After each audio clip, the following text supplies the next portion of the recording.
செம்மணியில் 412 மனித இன்பத் தொகுதிகள் அடையாளம் காணப்பட்டன.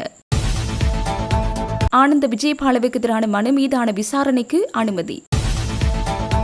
விடுதலை புலிகளுக்கு விற்கப்பட்ட சாலைவின் சித்திரவதை சிசிடிவி காட்சிகள் கமன்பில பெரும் குற்றச்சாட்டு. தன்னிமுறைப்பு குளத்தின் வெள்ள முன்னெச்சரிக்கை அமைப்பை நடைமுறைப்படுத்துவதற்கான சாத்தியக்கூறு ஆய்வு. தோல்விக்கு அஞ்சியே இந்த தேர்தலை அரசு இழுத்தடிக்கின்றது சஜித் குற்றச்சாட்டு. மஹிந்தவின் மகன் கடற்படை வழக்கு விசாரணையை தவிர்த்த கடற்படை தளபதி வசந்த கருணாகுட. 8 மாதங்களின் பின்னர் நடைபெற்ற வவுனியா மாநகர சபை அமர்வில் அமளி துமளி. சபை அமர்வு ஒத்திவைப்பு. உள்நாட்டு இறைவரை திணைக்கள யாழ் அலுவலகத்தில் வரி செலுத்துவோர் அடையாள அட்டை இலக்கத்தை பெற நீண்ட வரிசையில் காத்திருப்பு. 24 மணி நேரத்தில் உயர்ந்த டெங்கு தொற்றாளர்கள், உயிரிழப்புகள் அதிகரிக்கக்கூடும் அவசர எச்சரிக்கை. வடக்கில் டிட்பா புயலால் பாதிக்கப்பட்ட பகுதிகளில் வேலை வாய்ப்பு. ஜனாதிபதி செயலகத்தின் முன்பாக விவசாயிகள் ஆர்ப்பாட்டம். செம்மணி சித்தப்பாத்தி மனித புதைகுழி அகழ்வு பணிகள் இன்று 31வது நாளாக யாழ்ப்பாண நீதவான் நீதிமன்ற நீதவான் எஸ். லெனின்குமார் முன்னிலையில் நடைபெற்றது. இன்றுடன் 412 மனித இன்பத் தொகுதிகள் அடையாளம் காணப்பட்டுள்ளன. அவற்றுள் 390 எலும்பு எச்சங்கள் துப்புரவாக்கப்பட்டு அடையாளமிடப்பட்டு அகழ்ந்தெடுக்கப்பட்டு நீதிமன்றத்தின் கட்டுக்காவலில் ஒப்படைக்கப்பட்டிருக்கிறது. இன்றுடன் 7 எண்புக்கூடுகள் அடையாளம் காணப்பட்டுள்ளதாக சட்டத்தரணி வி. நிரஞ்சன் தெரிவித்தார். இவற்றில் 3 எண்புகள் ஒரே நாளில் புதைக்கப்பட்டவாறு காணப்படுகிறது. மேலும் 9 எண்புத் தொகுதிகள் நேரு சீரின்றி புதைக்கப்பட்டுள்ளது. யாழ்ப்பாண பல்கலைக்கழக மாணவர்களின் உதவியுடன் அகழ்வு பணி மேலும் விஸ்தரிக்கப்பட்டுள்ளது. அகழ்வின் போது தொல்லியல் பேராசிரியர் ராஜ சோமதேவ தலைமையிலான குழுவினர், சட்ட வைத்திய அதிகாரி செல்லையா பிரணவன், குற்றப்புலனாய்வு திணைக்கள அதிகாரிகள், சட்டத்தரணிகள், துறைசார் நிபுணர்கள் பங்கேற்றனர்.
உயர் நீதிமன்ற உத்தரவின்படி 8 மாதங்களுக்கு பின்னர் இன்று நடைபெற்ற மாநகர சபை அமர்வில் குழப்ப நிலை ஏற்பட்டது. வவுனியா மாநகர சபையின் மக்கள் பிரதிநிதிகளின் செயற்பாட்டிற்கு இடைக்கால தடை உத்தரவை கடந்த வருடம் அக்டோபர் மாதம் கொழும்பு மேன்முறையீட்டு நீதிமன்றம் வழங்கியிருந்தது. சபை உறுப்பினர்களில் இருவர் தாக்கல் செய்த வழக்கின் அடிப்படையில் அந்த உத்தரவு வழங்கப்பட்டது. இந்நிலையில் குறித்த வழக்கு இன்னும் முடிவடையாத போதும் சபை மீது விதிக்கப்பட்ட தடை உத்தரவை நீக்கி உயர் நீதிமன்றம் அண்மையில் தீர்ப்பளித்தது.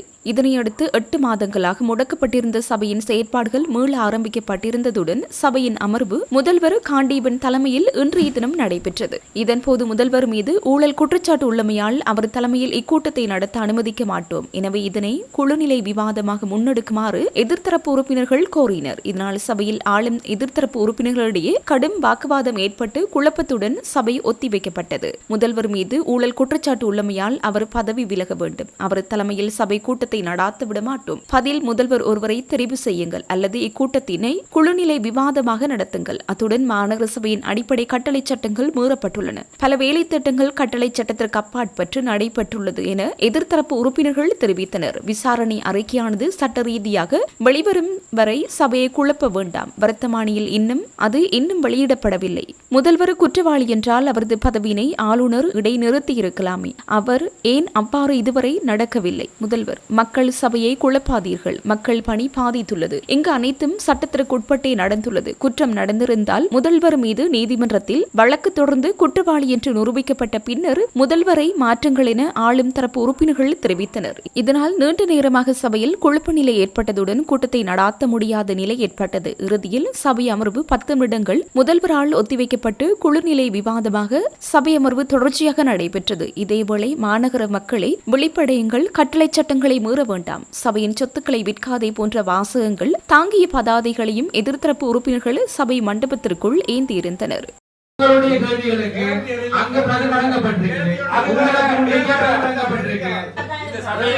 மக்களுக்குரிய சபை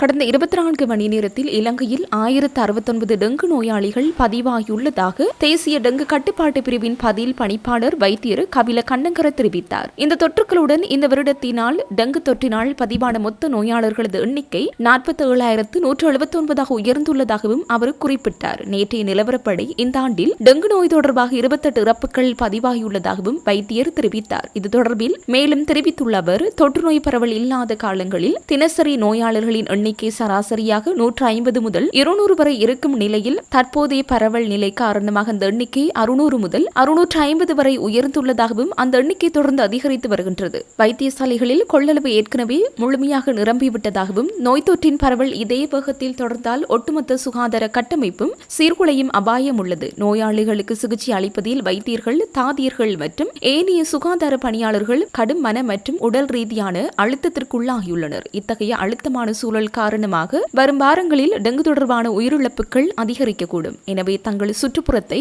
சுத்தமாக வைத்துக் கொள்வதன் மூலம் டெங்கு நோயை கட்டுப்படுத்துவதில் அதிகாரிகளுக்கு ஒத்துழைப்பு வழங்குமாறும் கேட்டுக்கொண்டார். குற்றப்புலனாய்வு திணைக்களத்தில் தடுத்து வைக்கப்பட்டிருந்த முன்னாள் அரசு புலனாய்வு சபையின் பிரதானி சுரேசாலை சித்திரவதை செய்யப்பட்ட சிசிடிவி காட்சிகள் விடுதலை புலிகளுக்கு விற்கப்பட்டிருக்கலாம் என பிவித்திரகில உரிமைவின் தலைவர் உதய கமன்பில சந்தேகம் வெளியிட்டுள்ளார். இந்த மனிதாபிமானமற்ற சித்திரவதை சம்பவங்கள் பதிவு செய்யப்பட்டு புலிகளுக்கு மிக அதிக விலைக்கு விற்கப்பட்டதாக கூறப்படும் ஆதாரங்கள் தன்னிடம் உள்ளதாக அவர் கூறியுள்ளார். அதன்படி இந்த நடவடிக்கை தேசிய பாதுகாப்பிற்கு பாரிய அச்சுறுத்தல் மற்றும் மனித உரிமை மீறல் என அவர் குற்றம் சாட்டியுள்ளார். எனவே இந்த சம்பவம் தொடர்பில் உரிய பொறுப்புள்ள திணைக்களங்களால் துரிதமான துல்லியமான விசாரணைகள் மேற்கொள்ளப்பட வேண்டும் என்று வலியுறுத்தியுள்ளார். மேலும் இவ்வாறான செயற்பாடுகளினால் நாட்டின் சட்டம் ஒழுங்கு பாதிக்கப்படுவது மிகவும் ஆபத்தானது எனவும் அவர் வலியுறுத்தியுள்ளார். இதேவேளை ஈஸ்டர் தாக்குதலில் உண்மையான பயனாளி கர்தினால் மெல்கம் ரஞ்சித் என்று தெரிவித்துள்ளார். ஈஸ்டர் தாக்குதல்கள் தொடர்பில் எழுந்துள்ள சந்தேகங்களை நிவர்த்தி செய்யும் வகையில் அமைச்சர் உதய கமன்பில இந்த ஊடகவியலாளர் சந்திப்பில் வணக்கத்திற்குரிய அருட்தந்தை சிறில் காமனியிடம் 10 கேள்விகளை முன்வைத்துள்ளார். கர்தினால் மெல்கம் மல்கம் ரஞ்சித் 2022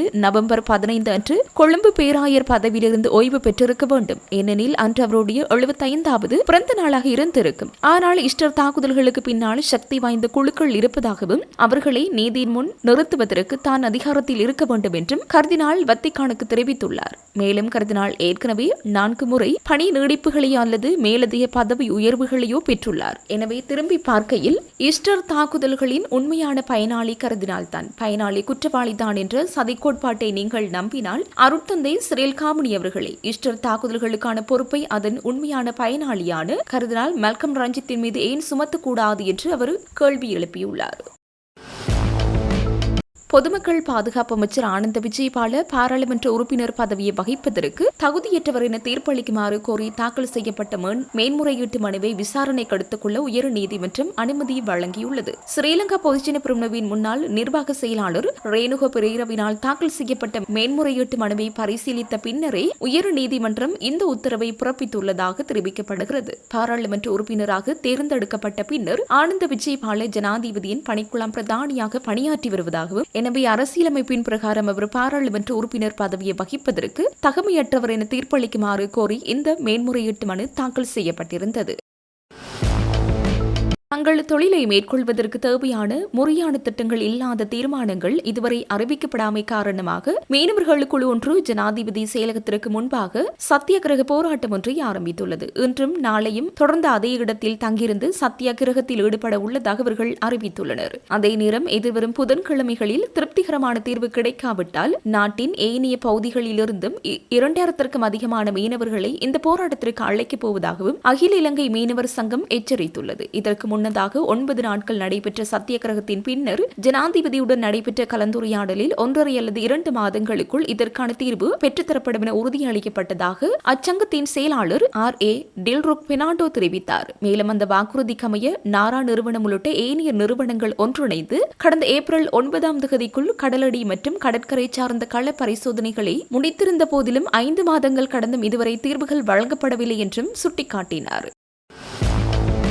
உள்நாட்டு இறைவரை திணைக்களத்தின் யாழ்ப்பாண அலுவலகத்தில் வரி செலுத்துவோர் அடையாள இலக்கத்தை பெற்றுக் கொள்வதற்காக பொதுமக்கள் நீண்ட வரிசையில் காத்து நிற்பதை காண முடிகிறது. இம்மாதம் 30ஆம் தேதிக்கு பின்னர் இந்த அடையாள இலக்கத்தை பெற்றுக் கொள்பவர்களுக்கு அபராத தொகை விதிக்கப்படும் என அறிவிக்கப்பட்டுள்ளமை இதற்கு காரணமாகும். அபராதத்திலிருந்து தப்பித்துக் கொள்வதற்காக யாழ்குடா நாட்டின் பல்வேறு பகுதிகளில் இருந்து வருகை தந்த பெருமளவிலான மக்கள் அதிகாலை முதலே நீண்ட வரிசைகளில் காத்திருந்து இந்த இலக்கத்தை பெற்று வருகின்றனர்.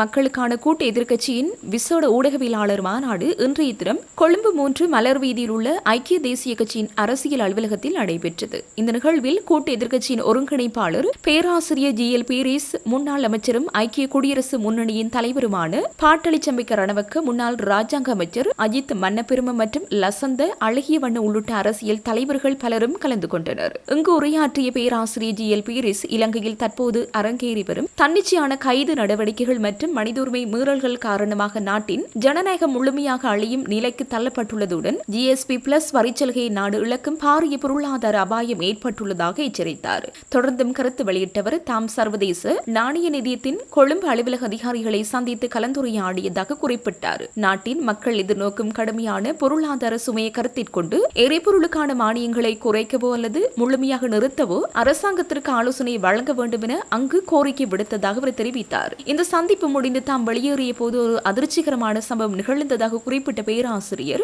அரசியல் கட்சி தலைவரான சுகீஸ்வர பண்டார ஏதோ பாதாள உலக குழுவினரை ஒடுக்கும் பாணியில் வீதியை மறைத்து வாகனத்திலிருந்து வலுக்கட்டாயமாக வெளியே இழுக்கப்பட்டு போலீசாரால் கைது செய்யப்பட்டதாக குற்றம் சாட்டினார். அவருடன் வாகனத்தில் இருந்த கூட்டு எதிர்க்கட்சியின் ஊடக ஒருங்கிணைப்பாளர் வினோ ஹெட்டியாராச்சியும் எவ்வித குற்றச்சாட்டுகளுமின்றி 5 மணி நேரம் தடுத்து வைக்கப்பட்டதாகவும், தண்டனை சட்டக்கோவையின் கீழ் இது ஒரு குற்றவியல் குற்றம் என்பதால் இதற்கு எதிராக மேன்முறையீட்டு நீதிமன்றத்தில் வழக்கு தொடர் தேவையான ஏற்பாடுகளை செய்து வருவதாகவும் அவர் தெரிவித்தார். இது ஒரு போலீஸ் ராஜ்யத்தை நோக்கிய சர்வாதிகார பயணமாகும் என்றும் அவர் சாடினார். அத்துடன் அடுத்த வருட மார்ச் மாதத்துடன் சர்வதேச நாணய நிதியத்தின் திட்டம் நிறைவடைந்ததை சுட்டிக்காட்டியவர், நாடு தற்போது கடுமையான அந்நிய செலாவணி நெருக்கடியை சந்தித்து வருவதாக கூறினார். மே மாதத்தில் மட்டும் சுற்றுலாத்துறை வருமானம் 5% வீழ்ச்சி அடைந்துள்ளதுடன் இலங்கை பணியாளர்கள் வெளிநாடுகளில் இருந்து அனுப்பும் டாலர் வருமானமும் பெருமளவில் குறைந்துள்ளது. இந்த சூழ்நிலையில் மேற்கு ஐரோப்பிய நாடுகளுக்கு எவ்வித சுங்க வரியுமின்றி அரிசி, ஆடை, தேயிலை, மசாலா பொருட்கள் உள்ளிட்ட ஏற்றுமதிகளை மேற்கொள்வதற்கு வழங்கப்படும் GSP+ சலுகை இலங்கையின் பொருளாதாரத்திற்கு தீர்வாக உள்ளதாக அவர் விவரித்தார். அடுத்த வருடம் GSP+ சலுகைக்காக ஐரோப்பிய ஒன்றியத்திற்கு புதிய விண்ணப்பத்தை சமர்ப்பிக்க வேண்டியுள்ள நிலையில் இதற்காக சிவில் மற்றும் அரசியல் உரிமைகள் உள்ளிட்ட 27 சர்வதேச உடன்படிக்கைகளுக்கு இலங்கை அரசாங்கம் கட்டுப்பட்டு நடக்க வேண்டும் என்பது முதன்மை நிபந்தனையாகும். தற்போதுள்ள பயங்கரவாத எதிர்ப்பு சட்டம் சர்வதேச மனித உரிமை விதிகளுக்கு முரணானது என ஐரோப்பிய ஒன்றிய தூதுவர்கள் தொடர்ச்சியாக கூறி வரும் நிலையில் தாம் வெளிவிவகார அமைச்சராக இருந்தபோது இந்த புதிய சட்டத்தை கொண்டு வருவதாக ஜெனீவா மனித உரிமைகள் பேரவைக்கு எழுத்துப்பூர்வமாக உறுதியளித்திருந்ததாக அவர் நினைவு கூர்ந்தார். 6 மாதங்களுக்கு முன்பு தற்போதைய நீதியமைச்சர் கொண்டு வந்த புதிய சட்டம் மூலம் பழைய சட்டத்தை விடவும் மோசமானது என சிவில் அமைப்புகளாலும் சட்டத்திறனிகளாலும் கடுமையாக விமர்சிக்கப்பட்டதால் அதனை நிறைவேற்ற முடியாது என்பதை அரசாங்கம் ஏற்றுக்கொண்டுள்ளது. தற்போது மீண்டும் ஒரு புதிய சட்டமூலத்தை அடுத்த 2 மாதங்களுக்குள் சமர்ப்பிக்கப் போவதாக நீதியமைச்சர் கிளிநொச்சியில் வைத்து தெரிவித்துள்ள போதிலும் அதன் உள்ளடக்கம் என்னவென்று யாருக்கும் தெரியாது என பேராசிரியர் பீரிஸ் தெரிவித்தார்.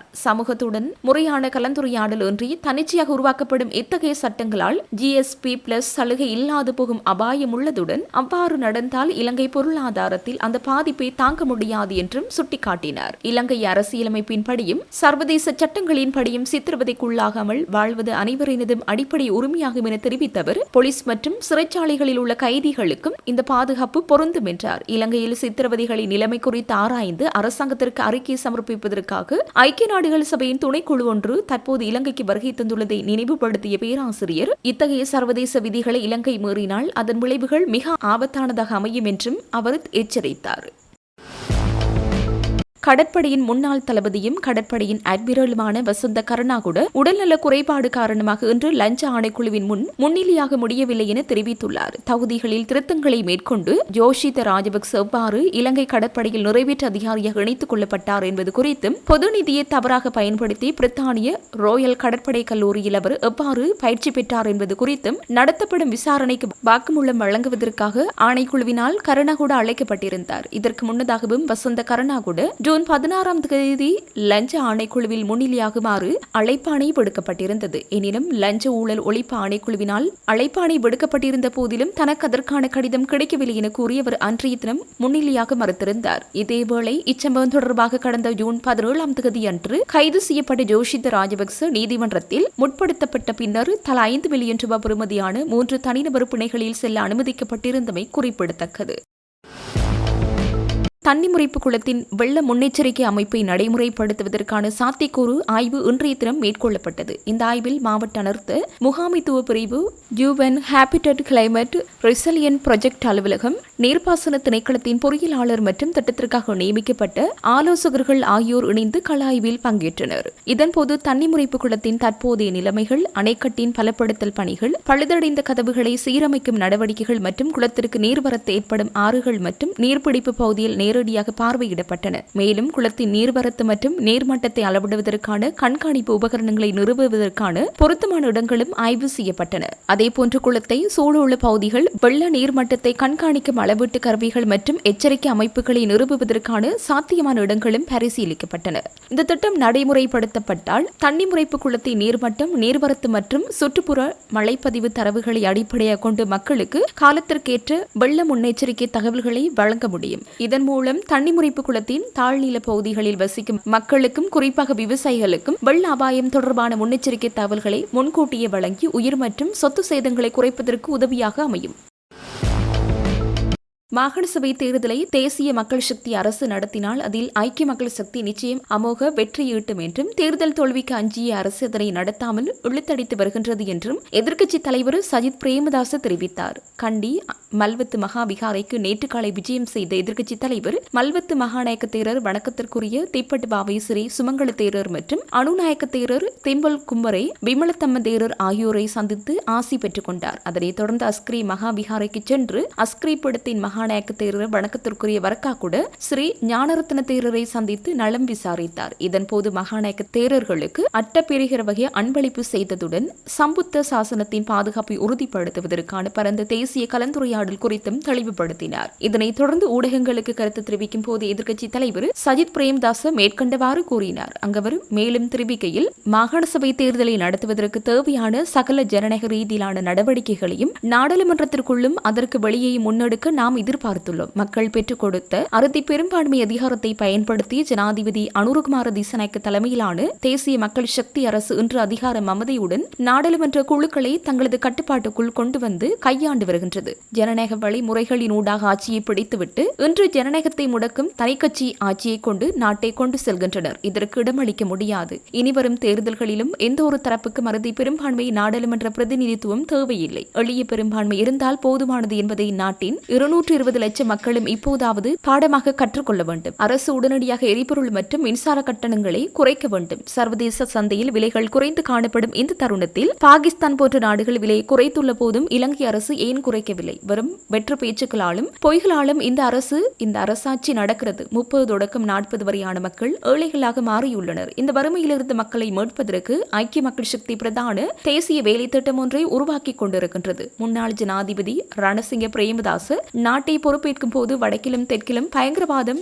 நிலவியதுடன் வளைகுடா போரும் நடந்து கொண்டிருந்தது. நாலாபுரமும் நெருப்பு எரிந்து கொண்டிருந்த போதும் நாட்டு மக்களுக்கு அவர் நலன்புரி சேவைகளை பெற்றுக் கொடுத்தார். ஆனால் இன்றுள்ள அரசு மக்களுக்கு நிவாரணங்களை வழங்க மறுக்கிறது. மாகாண சபை தேர்தலை நடத்தி இருந்தால் இந்த அரசின் உண்மையான ஆயுட்காலம் எவ்வளவு என்பதை மக்கள் காட்டியிருப்பார்கள். அதேவேளை ஐக்கிய தேசிய கட்சியுடன் கொள்கை ரீதியாக நாம் இணைய தயாராக உள்ளோம். இரு கட்சிகளினதும் தனித்துவத்தை பாதுகாத்துக் கொண்டு இந்த பயணம் தொடரும். தீவிர போக்கு கொண்ட அரசியலில் இருந்து விடுபட்டு நடுத்தர பாதையை பின்பற்றும் ஐக்கிய மக்கள் சக்தியோடு வந்து இணைந்து கொள்ளுமாறு ஐக்கிய தேசிய கட்சி உட்பட அனைத்து தரப்புகளுக்கும் நாம் அழைப்பு விடுக்கின்றோம். இங்கு இந்த பதவிகளை பகிர்ந்து கொள்ளும் சூதாட்டங்கள் எதுவும் நடக்காது. அதற்கு நாம் இடமளிக்கப் போவதில்லை என்றார். வடக்கு மாகாணத்தில் டிட்பா புயலால் பாதிக்கப்பட்ட பிரதேசங்களின் உட்கட்டமைப்பு அபிவிருத்தி பணிகளை துரிதப்படுத்தும் நோக்கில் ஒப்பந்த அடிப்படையிலான தொழில்நுட்ப உத்தியோகத்தர்களை இணைத்துக் கொள்வதற்கான நேர்முக தேர்வு நடைபெறவுள்ளது. வடமாகாண பிரதம செயலாளர் செயலகத்தில் எதிர்வரும் வியாழக்கிழமை காலை 10 மணிக்கு நேர்முக தேர்வு நடைபெறவுள்ளது. ஆர்வம் மற்றும் தகமையோட விண்ணப்பதாரர்கள் நேரடி நேர்முக தேர்வில் கலந்து கொள்ள முடியும் என கல்வி தகமைகள் மற்றும் இதர மேலதிக விவரங்களை வடக்கு மாகாண சபையின் உத்தியபூர்வ இணையதளமான www.np.gov.lk ஊடாக பெற்றுக்கொள்ள முடியும் என அறிவிக்கப்பட்டுள்ளது. சிவில் பொறியியலாளர் 10 வெற்றிடங்கள், வரைவாளர் 5 வெற்றிடங்கள், தொழில்நுட்ப உத்தியோகத்தர் 20 வெற்றிடங்கள், வேலை மேற்பார்வையாளர் 17 வெற்றிடங்கள் ஆகிய பதவிகளுக்காக தகமையுடைய விண்ணப்பதாரர்கள் கோரப்பட்டுள்ளனர்.